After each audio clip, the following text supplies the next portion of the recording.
नमस्कार. आज थकवा खूप जाणवत होता, सर्दीही फार झालेली, म्हणून डॉक्टरने सांगितले की वाफ घ्या. डॉक्टरांकडेही जाऊन आली. आजचा नाश्ता आहे शिरा. हे बघा, घेवड्याची भाजी हिरते तोपर्यंत आराध्या उठली आणि अभ्यासाला लागली. भाजी निवडता निवडता तिचा अभ्यासही घेतला. अथर्वला बरे नव्हते, त्याच्यामुळे त्याला पेज लावली होती. हे बघा. बरं वाटतंय? नाही. मग बघू बघू बघू बघू बघू. अरे बाबुले, वा वा वा वा. असे ठेव. उठतो का? थोड्या वेळ आराध्याची अंघोळ होते तेव्हा नंतर उठाल. हां, तोपर्यंत झोपतो. हो.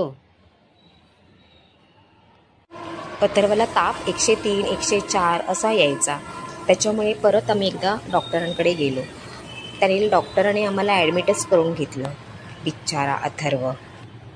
हॉस्पिटल म्हटलं की त्याला एक वेगळाच आनंद झाला. हे बघा झालं.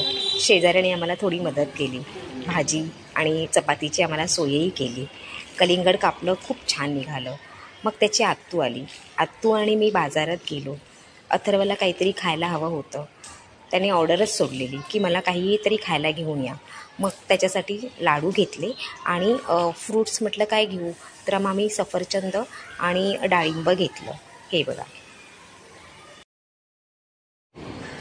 चला आता परत हॉस्पिटलमध्ये. असा गेला आजचा आमचा हा दिवस. बाय.